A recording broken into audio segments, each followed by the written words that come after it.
Square crow. कहानी की शुरुआत में हम एक किसान को देखते हैं जो एक पुतले को अपने खेत में लगाता है कि वो अपनी फसल को जानवरों और पक्षियों से बचा सके। लेकिन तभी हमें पता चलता है कि वो कोई पुतला नहीं बल्कि एक जिंदा लड़की होती है और उसे एक कपड़े से पुतले की तरह बांध दिया जाता है। उसी वक्त वहाँ बहुत सारे पक्षी आते हैं और वो उस लड़की की आंखों को बाहर निकाल लेते हैं। फिर सीन चेंज होता है और हम 4 दोस्तों को देखते हैं जिनका नाम एस, फ्रप्सी, एली और डीवॉन होता है। वो सभी दोस्त अपने वीकेंड मनाने के लिए जा रहे होते हैं। तभी बीच में एस को टॉयलेट आता है। वो अपनी गाड़ी एक गैस स्टेशन पर रोकता है। फिर एस और डीवॉन टॉयलेट करने के लिए चले जाते हैं। पीछे बैठे फ्रप्सी और एली बातें कर रहे होते हैं। तभी अचानक से उनकी गाड़ी पर कुछ गिरता है और वो किसी इंसान का कटा हुआ थंब होता है, जिसे देखकर एली बहुत ही ज्यादा डर जाता है। दरअसल उस अंगूठे को ऊपर उड़ रहे पक्षियों ने गिराया था। फ्रप्सी वाइपर ऑन करके उसे गिराने की कोशिश करता है। तभी उसका ब्लड पूरे शीशे पर फैल जाता है। इसीलिए एली बाहर निकलकर एस और डीवॉन को अपनी बातों में बिजी रखता है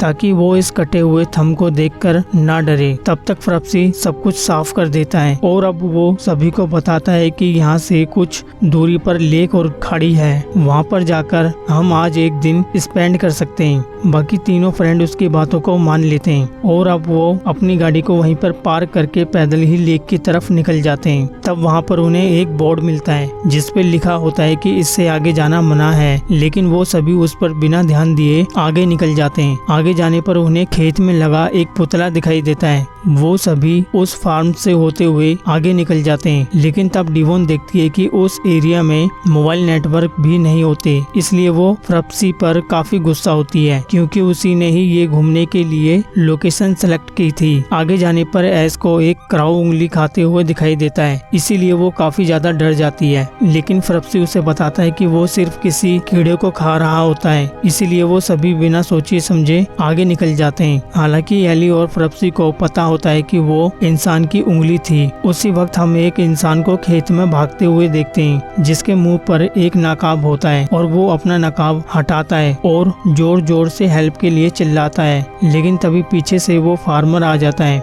जो उसे एक रस्सी से खींचकर नीचे गिरा देता है और बाद में वो उसे एक हथियार से काटकर उसे मार देता है। दूसरी तरफ वो चारों चलते हुए काफी थक जाते हैं। तब फ्रप्सी अपने अंडरवियर के अंदर से वाइन कैन निकालकर एस को देता है और उन दोनों को वहीं पर रुकने के लिए कहकर वो दोनों ऊंचाई पर जाकर लेक को देखने लगते हैं। तभी हम देखते हैं कि एस और डीवॉन को कोई झाड़ियों से छिपकर देख रहा होता है। इधर ऊपर जाने पर फ्रप्सी देखता है कि लेक उनके सामने ही है, इसलिए एस और डीवॉन भी ऊपर आ जाती है। वो सभी लेक को देखकर काफी खुश हो जाते हैं और फ्रप्सी अपने पूरे कपड़े उतारकर तालाब में नहाने चला जाता है। बाद में एस और डीवॉन भी लेक में चली जाती है, लेकिन एली अभी तक बाहर ही खड़ा होता है क्योंकि वो एस से प्यार करता था और उससे सबके सामने नहाने में शर्म आ रही होती है। लेकिन बाद में एस भी उसे अंदर आने के लिए कहती है। फिर वो भी अंदर चला जाता है और वो चारों मिलकर खूब एंजॉय करते हैं। कुछ देर नहाने के बाद वो ऊपर बाहर आकर अपने कपड़े पहनते हैं। तभी डीवॉन कहती है कि मैं बहुत ज्यादा थक चुकी हूँ, इसीलिए मैं और एस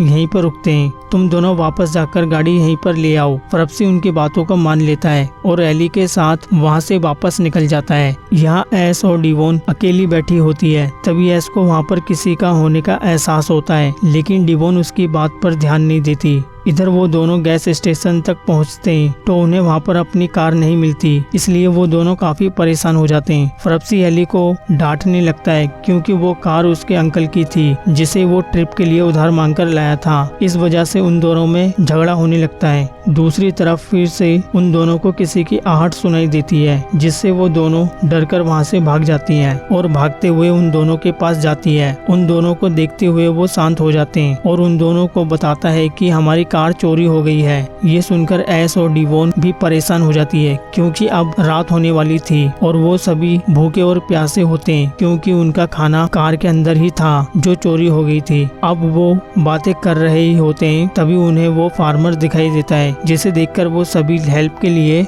चिल्लाने लगते हैं। वो उनकी बातों को सुने बिना वहाँ से चला जाता है, इसीलिए वो उनके खेत में जाकर उसे ढूंढने का फैसला करते हैं। लेकिन वहाँ लेजर वायर होती है जिससे उनको जाने में काफी दिक्कत होती है। बाकी लोग तो निकलकर दूसरी तरफ चले जाते हैं, पर फ्रप्सी के निकलते वक्त एक वायर उसके पैर में फंस जाता है और वो दर्द की वजह से चिल्लाने लगता है। एली वायर को बाहर निकालता है तो उसका पैर और जख्मी हो जाता है। इसीलिए अपनी शर्ट से बांधकर ब्लीडिंग को रोकता है। बाकी वो तीनों उन किसान को ढूंढने चले जाते हैं, लेकिन फ्रप्सी ज्यादा देर तक नहीं चल पाता। इसीलिए एस और फ्रप्सी एक पुतले के सामने रुक जाते हैं और एली और डिवोन के साथ हेल्प मांगने के लिए चले जाते हैं। लेकिन मक्के का खेत बहुत बड़ा होता है, जिसकी वजह से वो काफी आगे चले जाते हैं। तभी उन्हें एक घर दिखाई देता है और एली मदद के लिए आवाज लगाता है, लेकिन डिवोन उसे शांत रहने के लिए कहती है और जबरदस्ती उसे किस करने लगती है। एली उसे ये करने से मना करता है और कहता है कि मैं फ्रप्सी के साथ धोखा नहीं कर सकता, लेकिन डिवोन उसकी बातों को नहीं मानती और उसके साथ जबरदस्ती करने लगती है। दूसरी तरफ फ्रप्सी का दर्द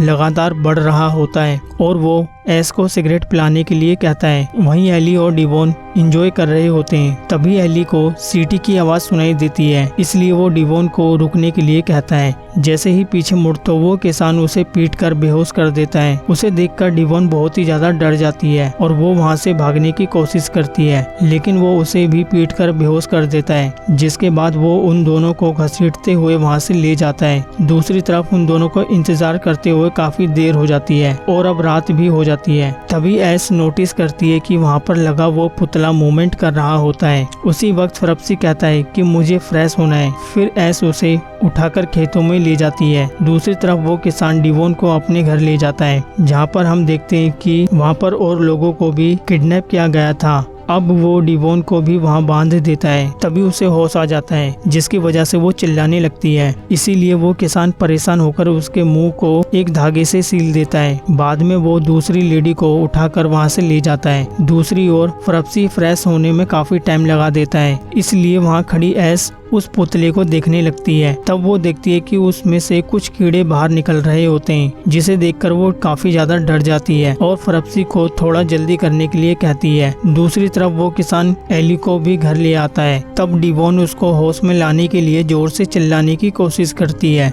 जिससे उस किसान को गुस्सा आ जाता है। फिर वो एक इंजेक्शन लगाकर उसे बेहोश कर देता है। इसके बाद वो एक मास्क को लगाता है और डिवोन को पहनाकर वहाँ से चला जाता है। दूसरी तरफ फ्रप्सी भी जवाब नहीं देता, जिससे वो काफी ज्यादा डर जाती है। तभी पीछे से कोई उसे पकड़ लेता है। वो आदमी उसे चुप रहने के लिए कहता है और कहता है कि तुम लोगों ने यहाँ पर आकर बहुत बड़ी गलती कर दी। बाद में वो उसे अपने साथ चलने के लिए कहता है और वो दोनों उस घर के पास चले जाते हैं। वो आदमी उसे अंदर ले जाता है, जहाँ वो उसे बताता है कि यहाँ जितने भी पुतले हैं उन सब में जिंदा इंसान है और ये सब मेरे फादर करते हैं, क्योंकि मेरी मोम के मरने के बाद उन्हें सदमा लगा था, जिससे वो यहाँ पर आने वाले किसी भी इंसान को जिंदा नहीं छोड़ते। वो दोनों बातें कर ही रहे होते हैं, तभी बाहर से कोई दरवाजा नॉक करता है। वो आदमी एस को छुपने के लिए कहता है, क्योंकि वो उसका फादर होता है, जो कि वहाँ पर फ्रप्सी को लाता है। अब वो दोनों उसे बांधने लगते हैं। वो इंसान एली को एक लकड़ी के क्रॉस पर बांधकर उसके हाथ पर कीले ठोक देता है। ये देखकर वहाँ छिपी एस से नहीं देखा जाता और वो वहाँ से बाहर निकलकर उसे रोकती है, लेकिन वो किसान उसे पीटकर बेहोश कर देता है। अब वो दोनों एली को भी बाहर ले जाकर उसका भी पुतला बना देते हैं। वहीं जब एस को होश आता है तो वो अपने आप को बंधा हुआ पाती है। तब उसके पास उस किसान का बेटा आता है, जो उसे खोलकर बाहर ले जाता है और उसे एक टॉर्च देते हुए कहता है कि तुम जिस रास्ते से यहाँ आई थी उसी रास्ते से वापस चली जाना, जहाँ पर आगे जाकर तुम्हें एक रोड मिल जाएगी। लेकिन उसी वक्त उसका डैड आ जाता है, जिसे सन एक चाकू की मदद से एस को वहाँ से भगा देता है। लेकिन इसके बाद वो अपने डैड से माफी मांगने लगता है। तभी वो उसी चाकू से उसे मार देता है। इधर एस को भागते हुए काफी देर हो जाती है, जिससे वो बाहर नहीं निकल पाती। तभी उसे एक पुतला दिखाई देता है, जिसे वो एली समझकर उसके पास जाती है, लेकिन वो वही किसान होता है, जिसे देखकर एस वहाँ से भागने लगती है, लेकिन वो भी उसका पीछा करने लगता है। आगे जाकर एस नीचे गिर जाती है। तभी वो किसान उसके साथ जबरदस्ती करने लगता है, जिससे वो एक चाकू से अटैक करके वहाँ से भागने की कोशिश करती है। वो उसे घायल समझकर भागती है। तभी उसे किसी के रोने की आवाज सुनाई देती है, जो कि फ्रप्सी होता है, जिसका पुतला बनाया गया था। अब एस उसे छुड़ाने के लिए उसकी कीलें निकालने की कोशिश करती है, पर वो कील नहीं निकाल पाती। तभी वो किलर आकर एस पर हमला कर देता है, लेकिन वो किसी तरह उसको चकमा देकर वहाँ से भाग जाती है और भागते हुए उस खेत से निकलकर नीचे गिर जाती है, जिससे वो काफी जख्मी हो जाती है, जिसकी वजह से वो खड़ी नहीं हो पाती। तभी उसे वहाँ पर खड़ी एक कार दिखाई देती है, लेकिन उसमें बैठा कपल हाई वॉल्यूम म्यूजिक के साथ इंटीमेट हो रहे होते हैं, जिसकी वजह से वो ऐश की चिल्लाने की आवाज नहीं सुन पाते। तभी वो किसान उसे पकड़कर वापस खेतों में ले जाता है। फिर सीन चेंज होता है और हम उन सभी के पुतले देखते हैं। अब हमें मूवी की शुरुआत का सीन दिखाया जाता है। जो पुतला हमें दिखाया जाता है वो पुतला किसी और का नहीं बल्कि ऐश का होता है। और इसी के साथ ये मूवी यहीं पर खत्म हो जाती है। सो दोस्तों, अगर आपको इस मूवी की एक्सप्लेनेशन पसंद आई हो तो वीडियो को लाइक और चैनल को सब्सक्राइब जरूर कर देना। सो मिलते हैं नेक्स्ट वीडियो में, तब तक के लिए bye, take care, love you.